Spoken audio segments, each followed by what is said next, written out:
मेरे अंदर फ़िरोज़ा हुज़ूर, मेरे अंदर फ़िरोज़ा हुज़ूर, मेरे अंदर फ़िरोज़ा हुज़ूर, मेरे अंदर फ़िरोज़ा हुज़ूर। नहमदुहु व नसल्ली अला रसूलिल करीम। अऊज़ु बिल्लाहि मिनश शैतानिर रजीम। बिस्मिल्लाहिर रहमानिर रहीम। वस्तईनु बिस्सब्रि वस्सलात व इन्नहा लकबीरतुन इल्ला अलल खाशिईन अल्लज़ीना यज़ुन्नूना अन्नहुम मुलाक़ू रब्बिहिम व अन्नहुम इलैहि राजिऊन। सदक़ल्लाहुल अलीयुल अज़ीम व सदक़ अला रसूलिहिल करीम। इसी आयत पर मैं सब्र को समझाता रहा।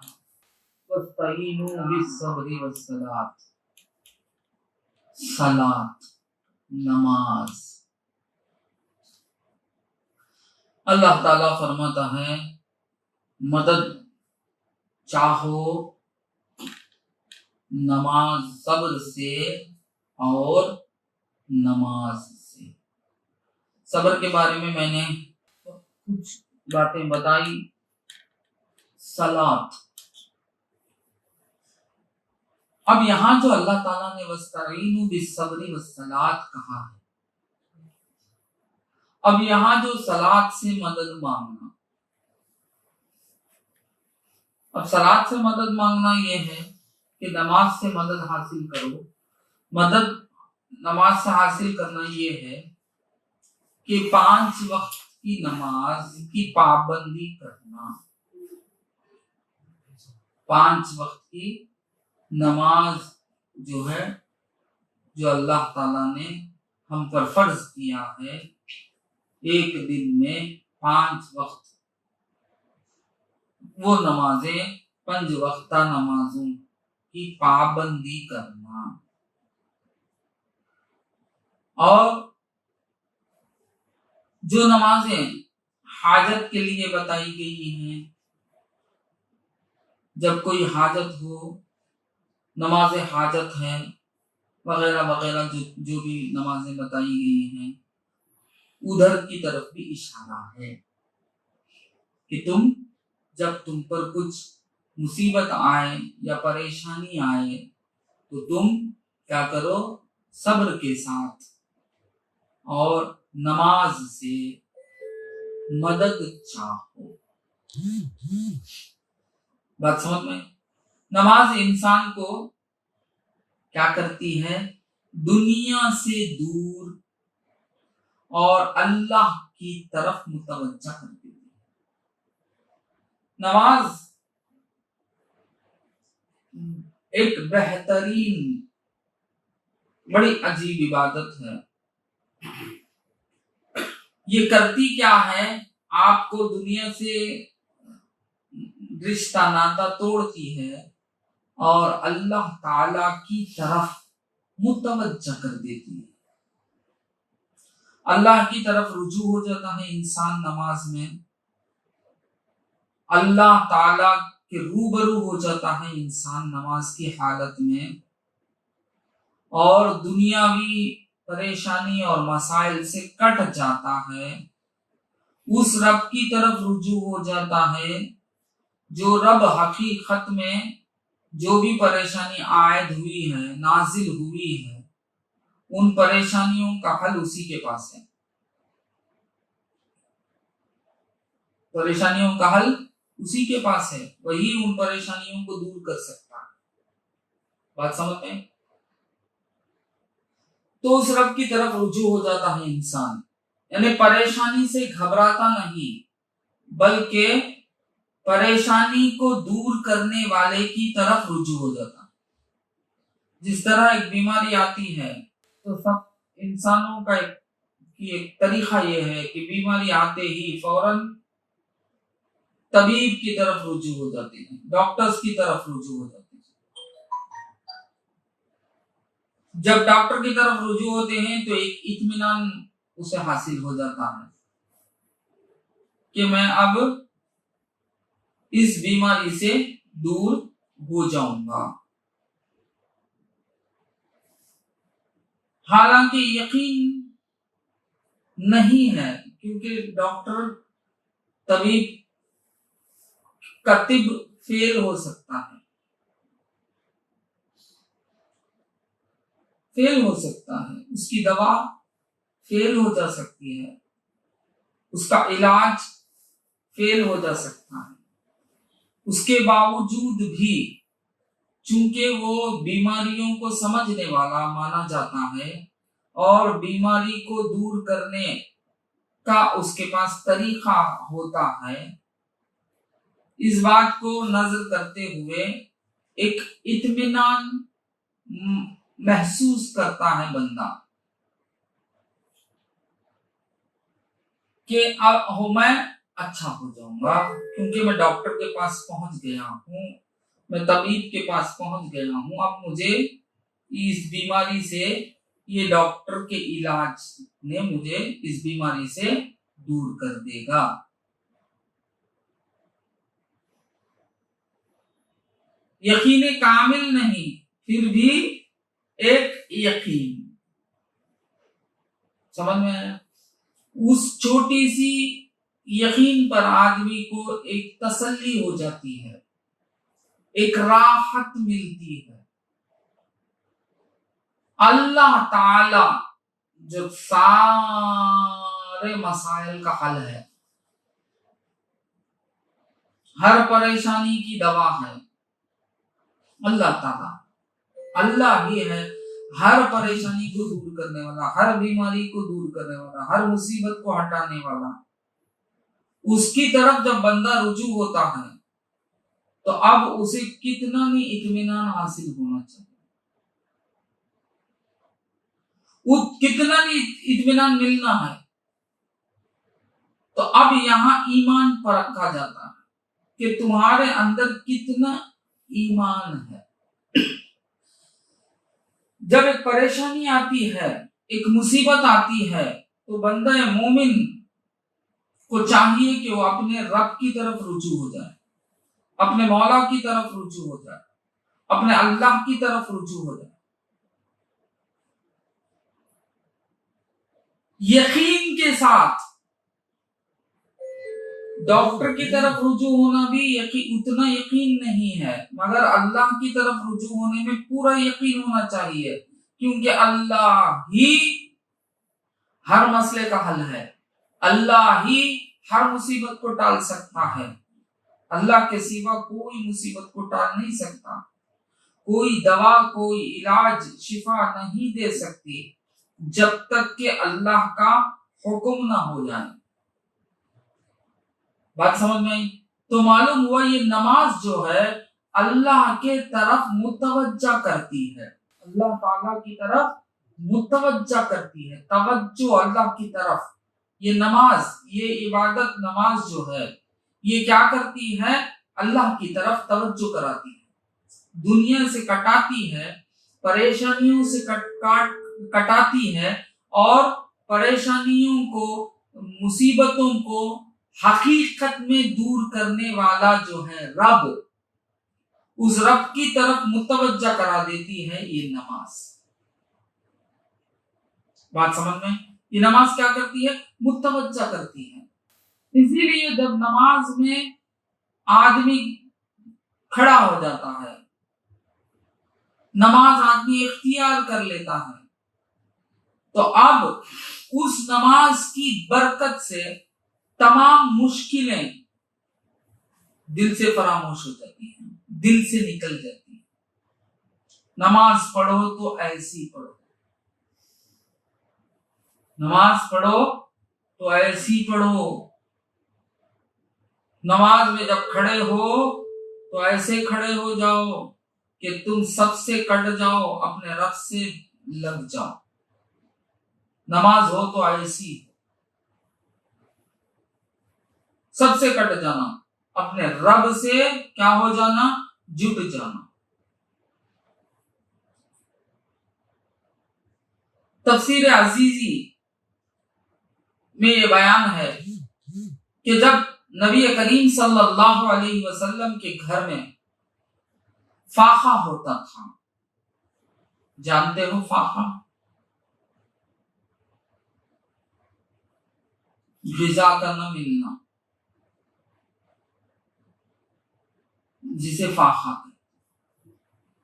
होता था, और रात में कुछ मुलाहिजा न फरमाते थे, यहां तक कि रात हो जाती थी, दिन भर भी कुछ नहीं मिला, रात में भी कुछ नहीं मिलता था, तो उस वक्त भूख गलबा करती थी। भूख क्या होती थी? गलबा करती थी, यानी भूख गालिब आती थी, भूख सताती थी। तो नबी करीम सल्लल्लाहु अलैहि वसल्लम मस्जिद में तशरीफ लाकर नमाज में मशगूल होते थे। उस भूख की मुश्किल से और उस फाखा की परेशानी से आराम लेने के लिए किधर रुजू होते थे? अपने मौला की तरफ रुजू होते थे, अपने रब की तरफ रुजू हो जाते थे। वो तरीका क्या था? नमाज में मशगूल होते थे, नमाज इख्तियार करते थे, नमाज में मशगूल होते थे, नमाज में खड़े हो जाते थे। तो मालूम हुआ भूख, फाखे की भूख, एक वक्त की भूख नहीं, फाखा, दिन भर कुछ भी ना मिला, फिर रात में भी कुछ भी ना मिला, तो ऐसे माहौल में फाखे की भूख कितनी भी सताती है, तो उसे भूल जाते हैं जब सरकार दो आलम सल्लल्लाहु अलैहि वसल्लम नमाज में खड़े हो जाते हैं। तो मालूम हुआ हमको भी चाहिए कि कोई मुसीबत, कोई तकलीफ तुम पर नाजिल होती है तो तुम उस तकलीफ से बचने के लिए नमाज की तरफ मुतवज्जा हो जाओ, अपने रब की तरफ मुतवज्जा हो जाओ, अपने मौला की तरफ मुतवज्जा हो जाओ, क्योंकि नमाज रब से बिल्कुल तुमको जोड़ लगा देती है, रूबरू करा देती है, गुफ्तगू कराती है, बातचीत कराती है। बात समझ में? हजरत इब्ने अब्बास रजी अल्लाह तआला अन्हु फर्जंद की वफात की खबर सुनकर नमाज में मशगूल हो गए और उसको इतना दराज किया कि जब लोग दफन करके लौटे तब आप फारिग हुए। लोगों ने उसकी वजह पूछी तो आपने फरमाया कि मुझे उस फर्जंद से बहुत मोहब्बत थी, मैं उसकी जुदाई का सदमा बर्दाश्त न कर सकता था, नाचार नमाज में मशगूल होकर उस सदमे से बेखबर हो गया। बेटा इंतकाल हो गया है, ये खबर सुनते ही जो तकलीफ आप पर हुई तो फौरन आप नमाज में खड़े हो गए। कौन? हजरत इब्ने अब्बास रजी अल्लाह ताला अन्हुमा नमाज में खड़े हो गए, यानी उस गम को भुलाने के लिए नमाज में इतनी नमाज को इतना दराज किया कि दफन भी हो गया, बच्चे को दफन भी कर दिया गया। लोगों ने पूछा कि ऐसा क्यों आपने किया? तो कहा कि मुझे उस लड़के से बड़ी मोहब्बत, मुझे उसकी जुदाई का सदमा मैं बर्दाश्त नहीं कर सकता, इसलिए मैं नमाज से मदद ले ली।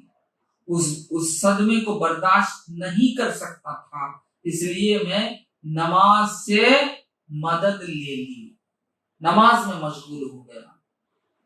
ये कहकर आपने यही आयत पढ़ी, यानी वस्तईनु बिस्सब्रि वस्सलाह।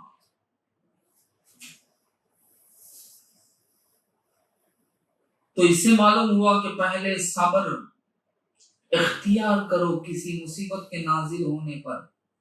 जब सब्र से भी काम न चले तो क्या करो? नमाज में मशगूल हो जाओ। सबर से भी काम ना चले तो किस में मशगूल हो जाओ? नमाज में मशगूल हो जाओ, क्योंकि नमाज में कमाले मशगूलियत होती है। नमाज क्या है? नमाज में क्या चीज है? कमाले मशगूलियत है, वो मशगूल कर देती है, अपने अंदर खींच लेती है, अपने तरफ खींच लेती है। जब इंसान नमाज में खड़ा हो जाता है, सब रिश्ते नातों से कट जाता है, बल्कि बाहर की आवाज सुनने से परहेज कर लेता है, देखने से रुक जाता है, बोलने से रुक जाता है, खाने पीने से रुक जाता है। बात समझ में आती? चलने फिरने से रुक जाता है, यानी हर हलाल चीजों से भी रुक जाता है, हराम कर लेता है अपने ऊपर। तकबीर तहरीमा, ये तकबीर को तहरीमा क्यों कहा गया? वो हराम कर देती है हर हलाल को। मशगूल, बंदा इस कदर मशगूल हो जाता है कि अब उसे बाहर की परवाह ही नहीं रहती। नमाज हो तो ऐसी हो, रूह नमाज में ऐसे हुजूर इलाही में मशगूल हो जाती है, यानी हुजूर इलाही की लज्जतों में इस कदर मशगूल हो जाती है कि फिर उस तक कोई खतरा नहीं पहुंच सकता। हर खतरे से, हर मुसीबत से, हर परेशानी से बच जाता है इंसान नमाज में। बात समझ में? नमाज में क्या होता है? हर मुसीबत, हर परेशानी, हर हालत से बच जाता है इंसान। नमाज पढ़े तो ऐसी पढ़ो, ऐसी नमाज ना पढ़ो कि जिस्म रहे मस्जिद में, दिल रहे बाजार में। तुम्हारे ख्यालात बाजार में फिरते रहे और तुम्हारा जिस्म रहे मस्जिद में। ऐसी नमाज नहीं पढ़नी चाहिए, बल्कि नमाज पढ़ो तो जिस्म और रूह, जिस्म और ख्याल दोनों भी एकसू हो जाए, दोनों भी क्या हो जाए? एकसू हो जाए, एक तरफ हो जाए। बात समझ में आती? इसीलिए अल्लाह ताला ने इस आयत में फरमाया, जो मैंने आयत पढ़ी, इस आयत में फरमाया, क्या फरमाया अल्लाह ताला? नमाज भारी है। इस आयत करीमा में अल्लाह ताला क्या फरमाता है? व इन्नहा लकबीरतुन। क्या फरमाता है अल्लाह ताला? व इन्नहा लकबीरतुन। नमाज भारी है, दुश्वार है।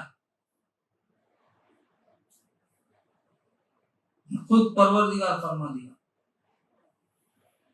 नमाज जो है दुश्वार है, भारी है। बोलकर फरमा रहा है इल्ला अलल खाशिईन, उन पर नहीं जो खुशू के साथ नमाज पढ़ती हैं। नमाज भारी उन पर है जो मुनाफिक हैं, नमाज उन पर भारी नहीं जो मोमिन हैं, जो मेरी तरफ झुकते हैं। नमाज उन पर भारी नहीं जो मेरी तरफ झुकते हैं, खुशू मेरी तरफ झुकते हैं, उनको नमाज भारी नहीं। नमाज भारी किसको है? मुनाफिक को है। अगर मुनाफिक है तो नमाज भारी है। नमाज उस पर भारी नहीं जो मेरी तरफ झुकते हैं। समझ में? तो मालूम हुआ नमाज उस पर भारी है जो मुनाफिक है। तो अगर किसी को नमाज पढ़ने में तकलीफ हो रही है, मुश्किल हो रही है, नमाज पढ़ना उसके लिए दुश्वार है, तो जान ले, पहचान ले कि मैं मोमिन नहीं हूं बल्कि मैं मुनाफिक हूं। मोमिन पर नमाज कभी भारी नहीं होती। समझ में? खाशीन, खुशू से बना, जिसके माने आजिजी या रब की तरफ मायल होना या सुकूने खल्क। खुशू आजिजी को कहते हैं। आजिजी अल्लाह ताला के आगे जाहिर करना, यही हकीकत में अब्दियत है। नमाज में बंदा अपनी आजिजी को पेश करता है अपने रब की तरफ, अपने रब के आगे हो जाता है, अपने रब को सामने जानता है, अपने रब को रूबरू जानता है और अपने रब की तरफ पूरी तवज्जो कर लेता है, पूरी खुशू यानी पूरी आजिजी के साथ झुक जाता है। उस परवरदिगार की हैबत पर लरज़बा अंदाम हो जाता है, लरजने लगता है, अपने आजिजी का पूरा पूरा ज़ुहूर करता है और अपने रब की तरफ माइल हो जाता है। क्या पाता है? सुकून क़ल्ब पाता है। क्या पाता है? सुकून क़ल्ब पाता। नमाज में अगर सुकून क़ल्ब नहीं तो समझो कि तुम्हारी नमाज सही नहीं। नमाज सब पर भारी हो सकती है, मगर जिनके दिल में सुकून है, नमाज उन पर भारी नहीं हो सकती। तो अल्लाह ताला की तरफ मैलान होना, उसकी तरफ रुजू होना, उसकी तरफ मैलान होना, नमाज उनकी नमाज ही कारआमद है, जो खुशो हुजू के साथ, जो खशियत के साथ झुकते हैं अल्लाह ताला के दरबार में, जो अल्लाह ताला के दरबार में अपने आजिजी को पेश करते हैं, अल्लाह से खौफ खाते हैं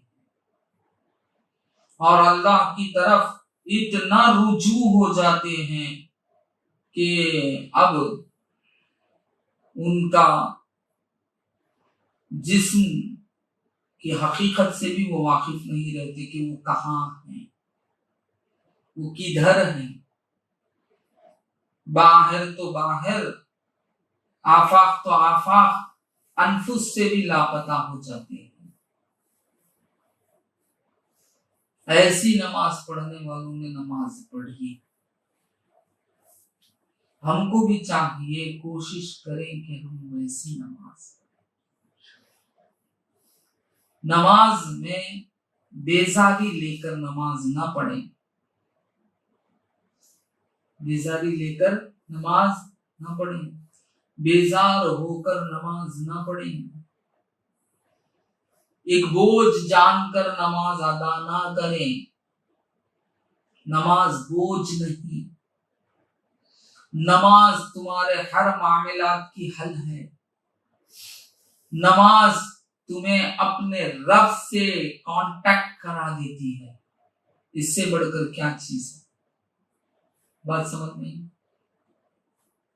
नमाज उस पर भारी नहीं हो सकती जिसका कल्ब सुकून पाए। फिर अल्लाह ताला फरमाता है अल्लज़ीना यज़न्नून, जन से बना, जन से बना है, जन्नुन से बना है, कि हकीकी माना गुमान और मजाजी माने हैं यकीन। अन्नहुम मुलाकू रब्बिहिम, कि उन्हें अपने रब से मिलना है। यानी जिसे यकीन है कि मैं अपने रब से मिलना है, उसके लिए नमाज कभी भारी नहीं हो सकती, दुश्वार नहीं हो सकती। जो ये यकीन रखे कि मुझे अपने रब से मिलना है, मिलने पर जो यकीन रखते हैं उन पर कभी नमाज क्या नहीं होती, भारी नहीं।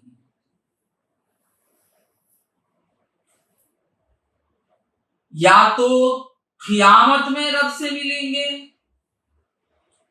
या हालत नमाज में रब से मिलेंगे, या मौत के वक्त रब से मिलेंगे।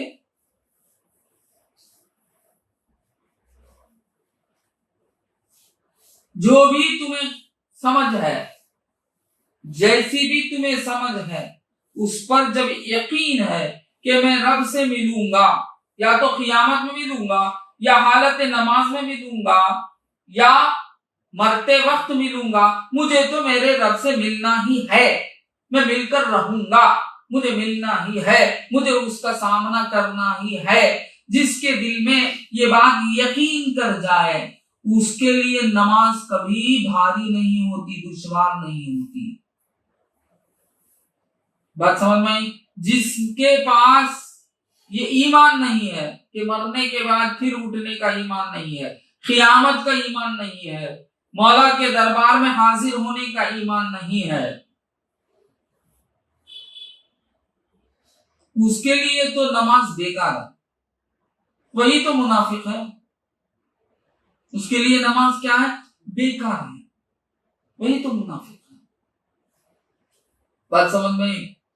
या उन पर जो हर लहजा ये ख्याल रखता हो कि मुझे अब मेरी मौत अब आने वाली है, मेरी मौत अब मेरे सर पर खड़ी हुई है, ये नमाज मेरी आखिरी नमाज है। ये हकीकत है ना। किसको मौत की खबर है कि कब कौन मरेगा? ऐसा मालूम होता है कि अभी ये आदमी मर जाएगा, मगर वो तो जिंदा रहता, उसकी खिदमत करने वाला मर के चले जाता।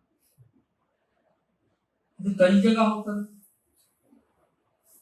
खादिम मर गया, हजरत कायम रहे, होता है ना।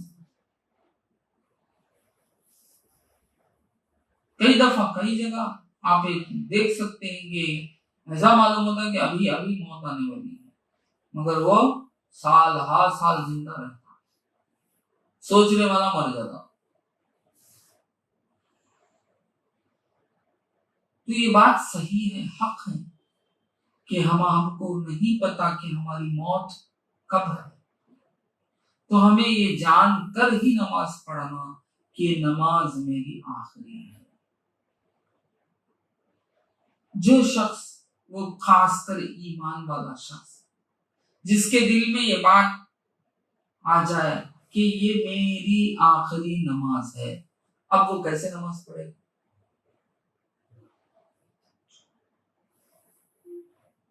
कैसे नमाज पढ़ेगा? वो पूरे रुजू के साथ, पूरा खुशो खुजू के साथ, मौला को आगे पाते हुए, सबसे कटकर, क्योंकि अब इस दुनिया से उसका रिश्ता है ही नहीं, इस दुनिया से उसका रिश्ता है ही नहीं।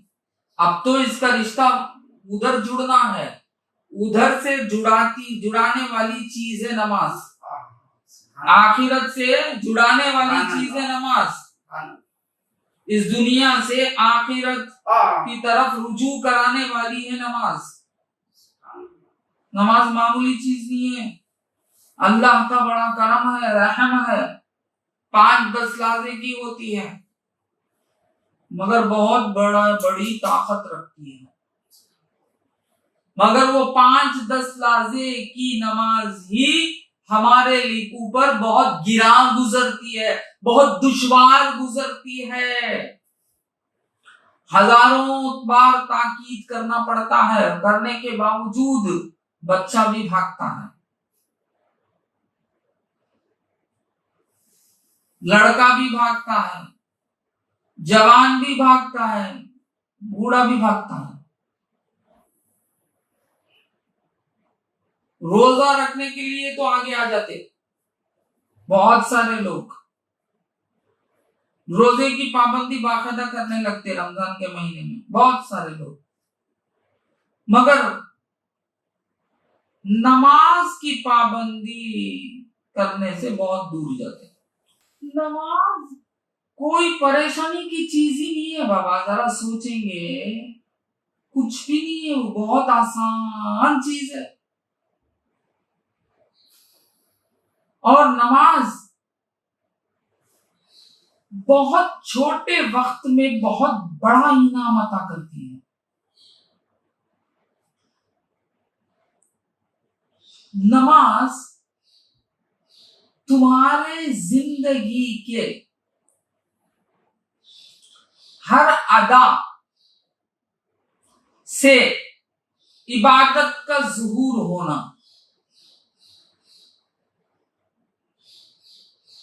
असली इबादत तो यही है कि हर हाल, हर घड़ी, हर वक्त बंदा इबादत में मशगूल रहे। वही बंदा कहते ही उसे जो इबादत में मशगूल रहे। गुलाम किसे कहते? जो आका की हर आन हर लम्हा गुलामी में रहे। वो सोता रहा तो भी गुलाम, वो बैठा रहा तो भी गुलाम, वो खाता रहा तो भी गुलाम, वो भागता रहा तो भी गुलाम, वो खड़ा रहा तो भी गुलाम, गुलाम गुलाम, हर आन हर लम्हा गुलाम, रात में भी गुलाम, दिन में भी गुलाम। अब्द कौन? हर लम्हा बंदा ही वो। अब्दियत से वो एक लम्हे के बराबर भी हट ही नहीं सकता,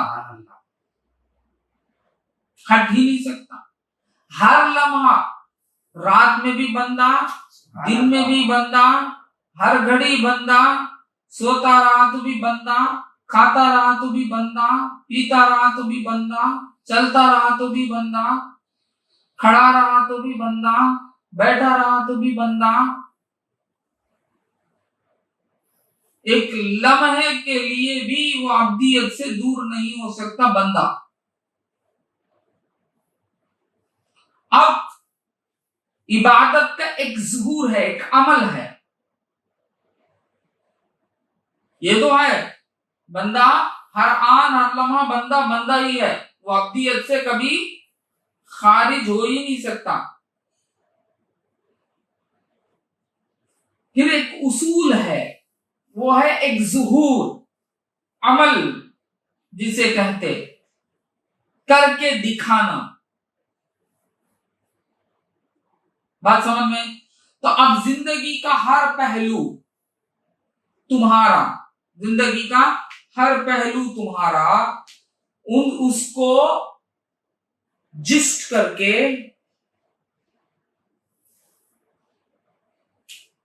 मुख्तसर करके मुख्तसर वक्त में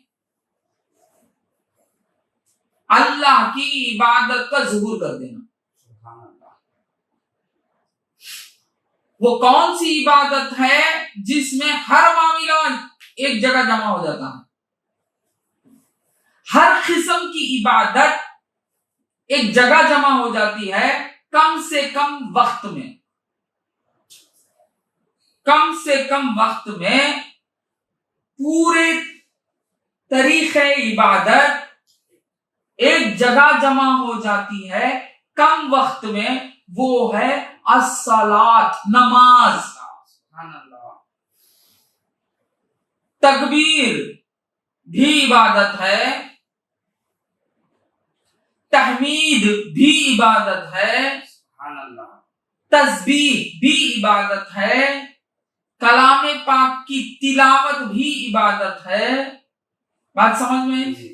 खियाम भी इबादत है, यानी किसी बुजुर्ग के आगे खड़े हो जाना, रब के आगे खड़े हो जाना, खियाम भी इबादत है। झुक जाना, रुकू भी इबादत है, झुक जाना जिसको रुकू कहते,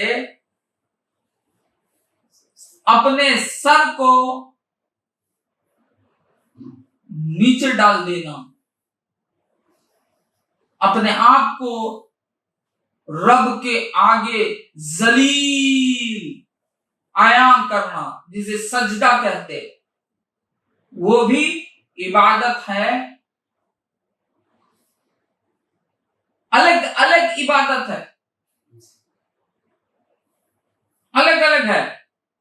आपने सुना होगा कि फरिश्तों को अल्लाह ताला ने कुछ ऐसे फरिश्तों को हुक्म दिया जो रुकू में ही है, रुकू के सिवा वो कुछ नहीं करते, खियाम में ही है, खियाम के सिवा वो कुछ नहीं करते, उनकी इबादत खियाम ही है। कुछ ग्रुप ऑफ फरिश्तों की इबादत रुकू ही है, कुछ ग्रुप ऑफ फरिश्तों की इबादत सजदा की है, कुछ ग्रुप ऑफ फरिश्तों की इबादत तस्बीह बोलना है। समझ में आया? अलग अलग इबादतों का तरीका एक जगह जमा जो हो जाता है, मुख्तसर के वक्त में आप तकबीर भी कहते हैं, तहमीद भी पढ़ते हैं और तस्बीह भी पढ़ते हैं, कलामुल्लाह की तिलावत भी करते हैं, खियाम में भी खड़े हो जाते हैं, दुनिया से तारिक, दुनिया के तारिक भी हो जाते हैं। बात समझ में आई? दुनिया, पूरी दुनिया से तर्क कर लेते हैं, दुनिया से तारिक हो जाते हैं, फिर खियाम भी करके इबादत करके बताते हैं, खियाम के जरिए से, रुकू के जरिए से भी इबादत को जाहिर करते हैं, सजदे के जरिए से भी इबादत को जाहिर करते हैं, जलसे के जरिए से भी इबादत को जाहिर करते हैं। हर तरीके की इबादत, सब्र भी है, रुकना, सब्र क्या, रुकना, सब्र भी है, रुक रहे हैं, ख्वाहिशात नफसानी से रुक रहे हैं। इंसान के ख्यालात जो हैं वो रुकने वाले नहीं, फिरते रहते हो। वो क्या करते हो? हाँ, फिरते रहते हो। बात समझ? वो एक तरफ रहते ही नहीं। वो अल्लाहुम्मा सल्ली अला सय्यदिना मुहम्मदिन व अला आलि सय्यदिना मुहम्मदिन व सल्लम। इंसान का दिल जो होता है, नफ्स, वो मैदाने ख्याल में आजाद फिरने का आदि।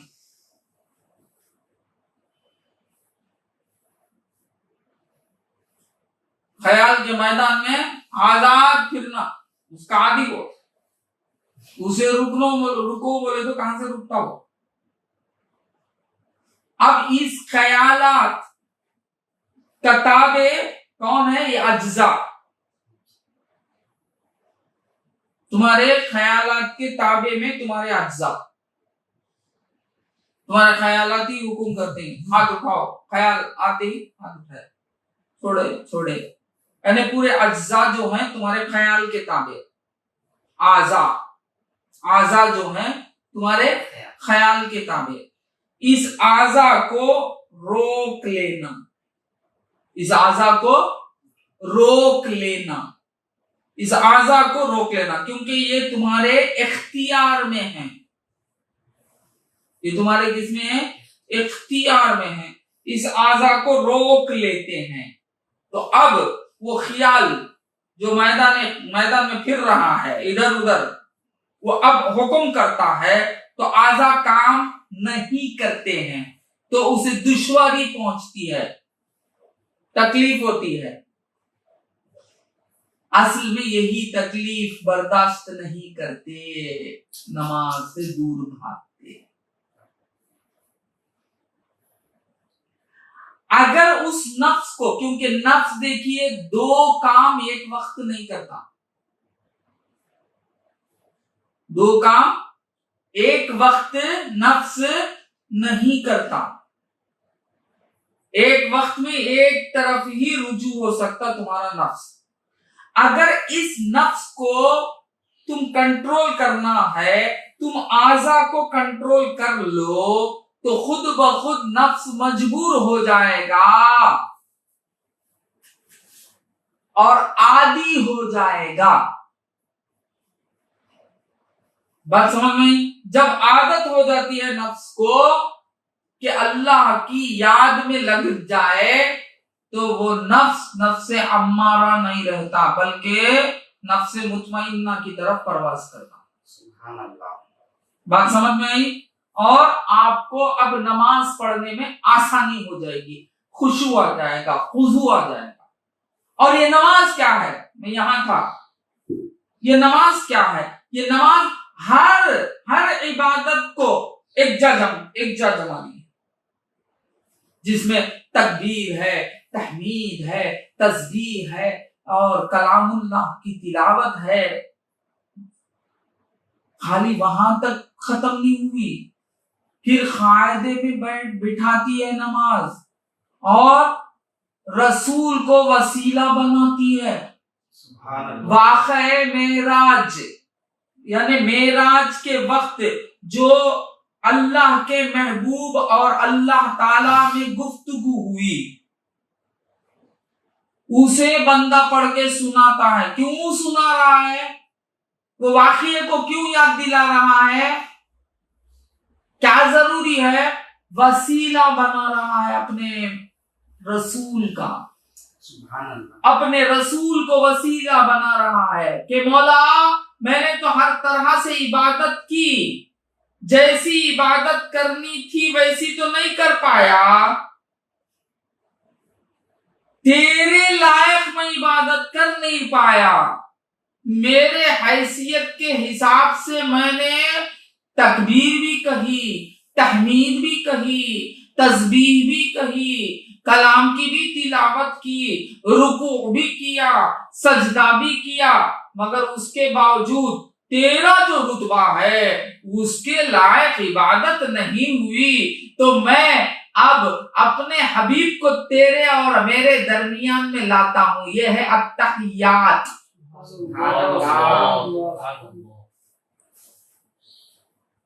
बात समझ में आई? यह है अत्तहियात, तेरे और मेरे दरमियान उस हबीब को लाता हूं, जिस हबीब के वसीले से ये अमल मुझे मिला है। इसीलिए उस वाक़े मेराज में जो गुफ्तगू हुई,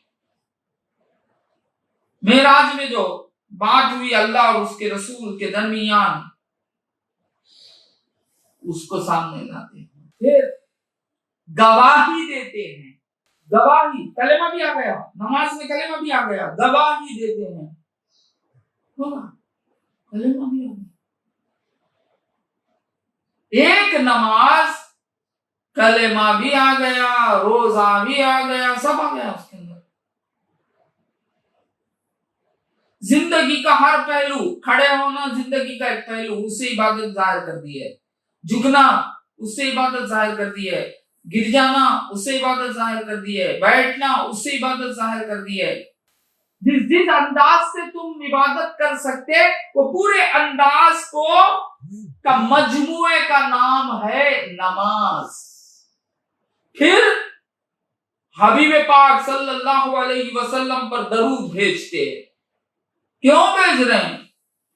खुश करा रहे मौला को, दरमियान में रसूल को लाके फिर मौला को खुश करा रहे हैं कि मौला तुमने कहा ना तेरे हबीब पर दरूद भेजना, हम दरूद तेरे हबीब पर भेजते हैं। क्या दरूद भेजते? तू ही तेरे हबीब पर दरूद भेज। उसके बाद आखिरी में अब हमारी हकीकत खोलते हैं, वो है दुआ। मौला हमारी मगफिरत फरमा दे। मगफिरत बहुत बड़ी चीज है, बहुत बड़ी चीज है। मगफिरत हो गई तो सब कुछ हो गया। सुभान अल्लाह, सब खत्म। कितने किस्म के तुम गुनाह कर दो, एक माफी बोले तो क्या हो गया, सब खत्म ना। अक़साम में गुनाह के एक लफ्ज माफी पर सब खत्म। मगफिरत तलब करते हैं, अल्लाह मगफिरली वली वालिदैया। तुम खुद अपने आप को फखर नहीं, जिनके जरिए से इस आलम में आए और अल्लाह के अब्द बनने का जो रुतबा पाए, वो है वालिदैन।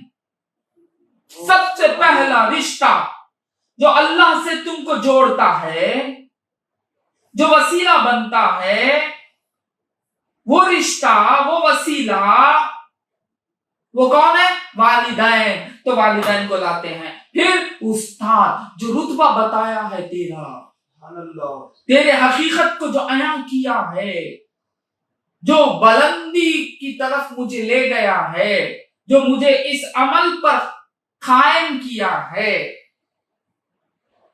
बात समझ में आई? उसके बाद दीगर तमाम मुसलमान, मोमिन मुसलमान सबको यानी दुआ, तो मगफिरत चाहना, मगफिरत बस काफी है। मगफिरत मिल गई, सब कुछ मिल गया, हर दुआ कबूल हो गई, हर दुआ, हर हाजत, हर चीज कबूल हो जाती है एक मगफिरत पर। गुनाहों का भंडार लेकर जाके खड़ा हुआ है एक बंदा अल्लाह ताला का, कहा क़यामत के दिन, जहन्नम ही जहन्नम। मौला बोले माफ कर दिया, जा तेरी मगफिरत हो गई। बस अब वो कहां चला गया? जन्नत की तरफ। तो नमाज, बाबा नमाज को मत छोड़ो। नमाज को वही छोड़ सकता है जिसके दिल में निफाक होता है, जिसके दिल में निफाक होता है, जिसके दिल में निफाक हो, वही नमाज को छोड़ता है। इतनी बड़ी दौलत है नमाज, जिसमें सब्र भी शामिल है, जिसमें शुक्र भी शामिल है, सब्र और शुक्र दोनों शामिल है। बात समझ में? और नमाज गमों को भुला देती है, कितनी बड़ी दवा है नमाज। परेशानियों से दूर कर देती है, कितनी बड़ी दवा है। याद रखो, एक बात बोल के खत्म कर रहा हूं। एक लम्हा गम का आता है, अब वो लम्हा गम का गुजर जाएगा। अगर हम उस गम की तरफ रुजू हो जाएंगे तो परेशानी ज्यादा। हम उससे कट्टर रब की तरफ रुजू हो जाएंगे, वो गुजरने वाला लम्हा गुजर जाएगा, मगर तुम पर गम का असर नहीं होगा। अल्लाह ताला की तरफ रुजू होने की वजह से अल्लाह उस गम को तुम्हारे ऊपर से ऐसा ले जाएगा गोया कि तुमको मालूम ही नहीं हुआ। वक्त तो गुजर जाएगा, गम चले जाएगा, फिर अच्छे हो गए। कितना बड़ा महबूब आदमी भी होगा, मरता है तो बहुत तकलीफ होती है। कितने वक्त की रहती है वो, बस उसको दफन करके कुछ दिनों तक, बहुत महबूब कुछ दिनों तक, उसके बाद वो गम तो नहीं रहता ना, जो गम मौत, उसकी मौत की खबर सुनते वक्त में जो आया तुम्हारे दिल में, वो तो नहीं रहता ना। वक्त गुजरने हटता चला जाता, कम होता चला जाता। तो वक्त गम का वो लम्हा आया, वो लम्हा गुजरने गम भी गुजर रहा है, गुजर चले जाएगा। समझ में आया? इसीलिए हजरत इब्ने अब्बास रजी अल्लाह ताला अन्हुमा ने क्या किया? नमाज की तरफ रुजू हो गए, क्योंकि वो ऐसे चहीते फर्जंद थे आपके कि उनको अब उस गम में मुब्तला, देखते रहेंगे तो गम बढ़ते रहेगा। गुस्ल कराते रहेंगे बच्चे को, औलाद को, हम क्या होगा? दफनाना, अल्लाह अकबर, क्या मरहला वो, बड़ा बड़ा कठिन मरहला वो। लोग चीखा मार के उसको आसान कर देते हैं, ये अल्लाह का करम है, वरना तो बड़ा कठिन मरहला हो, बहुत बड़ा कठिन मरहला। अपने बाप को बेटा उतारना बहुत कठिन मरहला। इसीलिए तो हजरत फातिमा तो ज़हरा रज़ी अल्लाह ताला अन्हा ने पूछा, कैसे आपको बर्दाश्त हुआ कि रसूल पाक को कब्र पाक में सुला के? अल्लाह अकबर। बात समझ में? तो ये लम्हा गुजरने वाला ही है, गुजरेगा, गुजर जाएगा। उस लम्हे से अगर मुतासिर नहीं होना है तो क्या करो बा? नमाज की तरफ। तो नमाज बहुत फायदा देती है, मुख्तसर के वक्त में बड़ा काम करा देती है नमाज। मुख्तसर थोड़े से वक्त में सवाब, बहुत सवाब। अब क्या क्या क्या सवाब? तकबीर बोले क्या? हाँ बोल दले मौला। तहमीद बोले क्या? हाँ बोल दले मौला। तस्बीह पढ़े क्या? हाँ पढ़ दले मौला। कुरान की तिलावत करे क्या? कर दले मौला। खड़े हो गए, हाँ खड़े हो गए मौला। झुके क्या? झुके मौला। गिरे क्या? गिरे मौला। मेरे हबीब को वसीला बनाए मौला। मेरे हबीब पर दरूद भेजे मौला। सुभान अल्लाह, सुभान अल्लाह। उसके बाद क्या करे? हमारी आजीज़ी पेश करे मौला।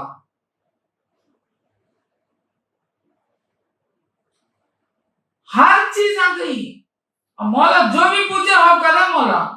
यानी एक नमाज इबादत के हर तरीके को एक जगह जमा कर देता है, उसका नाम नमाज। इसीलिए सरकार ने फरमाया ये नमाज जो है मेरी आंखों की ठंडक है। ऐसे तो बहुत हैं नमाज के अहादीस, और कुरान पाक में भी बहुत जगह नमाज को कायम करने का हुक्म आया है। बात समझ में? आप जानते भी हैं, मुझे अब यहां बोलने की जरूरत भी नहीं है, नमाज तो बहुत लोग बोल रहे हैं, फिर भी एक दो बात मैं आपकी तरफ रख रहा हूं। समझ में? हदीस शरीफ में आया है कि ईशा और फजर की नमाजें मुनाफिकीन पर बहुत दुश्वार होती हैं। ईशा की नमाज और फजर की नमाज किसे तकलीफ हो जाती है? मुनाफिक। अब जो फजर की नमाज पढ़ता नहीं है वो समझ जाए कि मेरा ईमान कितना कमजोर है। जो ईशा की नमाज पढ़े बगैर सो जाता है वो सोच ले, वो समझ ले कि मैं कितना कमजोर मोमिन हूं, बल्कि मेरे दिल में अभी निफाक बाकी है, मुझे उसे दूर करना है। तो करना क्या है? ईशा भी पढ़ना है, फजर भी पढ़ना है, जोहर असर मगरिब तो रिया में कट जाती है। लोग देखने लगते हैं, आप इधर उधर बाजारों में रहते हैं, इधर उधर रहते हैं, नहीं दिखने वाली चीज ये ईशा और फजर। बात समझ में? तो रिया से दूर हो जाओ बा, असल नमाज की तरफ रुजू हो। रिया से दूर हो जाओ और असल नमाज की तरफ रुजू हो जाओ, और हर आन हर लम्हा नमाज की पाबंदी में लगे रहो। अगर कोई तकलीफ भी आए तो नमाज में रुजू हो जाओ, 2 रकात नफील पढ़ो और अल्लाह ताला के दरबार में उस नमाज को वसीला बनाकर, क्योंकि अल्लाह ताला खुद फरमा रहा है वस्तईनु बिस्सब्रि वस्सलाह। वसीला बनाकर क्या करो?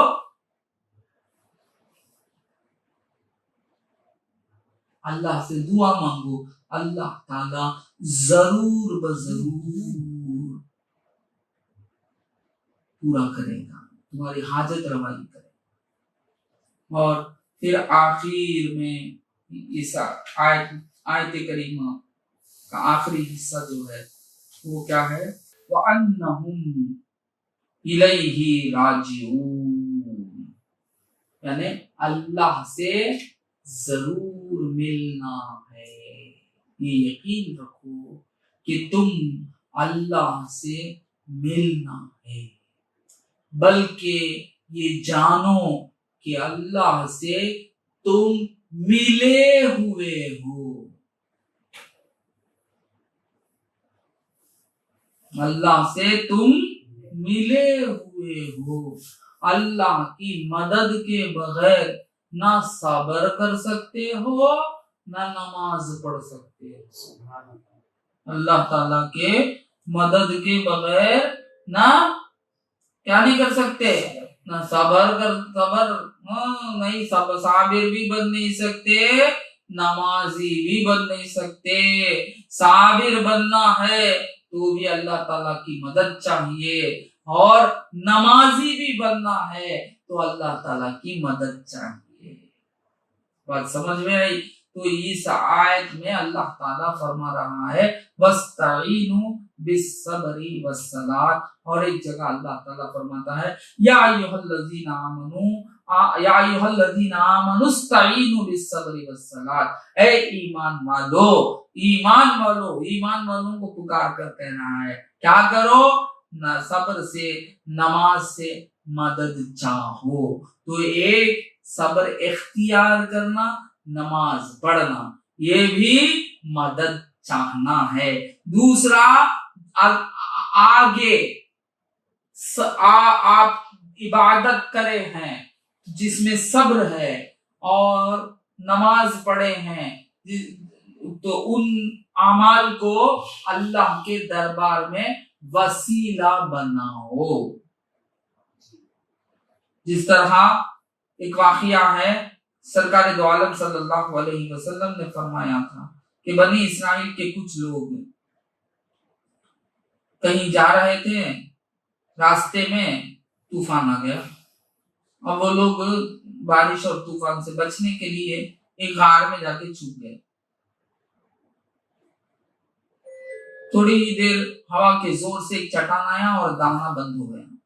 परेशान हो गए, कोशिश की, पत्थर तो हलने का नाम, चट्टान आके गिर गया, दाना बंद हो गया, हलने का नाम नहीं ले रहा है।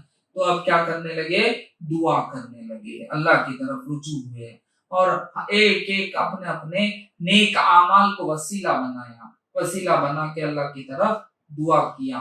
तो पहला जो वसीला बना के दुआ किया तो वो पत्थर थोड़ा सा हट गया। फिर दूसरा अपने एक नेक अमल को वसीला बना के दुआ किया तो वो और हट गया। फिर तीसरा अपने नेक अमल को वसीला बना के दुआ किया तो वो पूरे का पूरा हट गया। तो इस वाक़ये से मालूम हुआ कि तुम्हारे आमाल खुद अल्लाह के दरबार में वसीला बन सकते हैं, मगर आमाल वैसी होनी चाहिए। बात समझ में आई? तो अल्लाह ताला भी यहाँ वही फरमा रहा है या अय्युहल्लज़ीना आमनुस्तईनु बिस्सब्रि वस्सलात, ऐ ईमान वालो तुम क्या करो, सब्र करो, नमाज पढ़ो, फिर उस सब्र को, उस नमाज को तुम्हारे और मेरे दरमियान में वसीला बनाओ। बात समझ में? जब तुम्हारा अमल अल्लाह को पसंद आ गया, अल्लाह को पसंद आ गया तुम्हारा अमल, तो अल्लाह फरमाता है उस अमल को मेरे दरमियान वसीला बनाओ।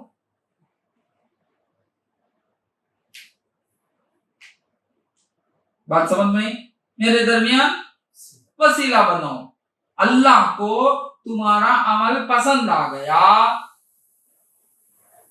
वही तो नेकी हुई ना, पसंद आना ना, मौला को पसंद आ गया। अब उसको तुम उसके आगे वसीला बनाने का अल्लाह ताला हुक्म फरमा रहा है। हमको क्या मालूम, हमारे कौन से अमाल अल्लाह ताला को पसंद है कि नहीं है। मगर एक चीज है ना, वो है सरकारे दो आलम सल्लल्लाहु अलैहि वसल्लम। वो तो महबूब डिक्लेयर्ड महबूब है अल्लाह ताला के। तो सरकार की जात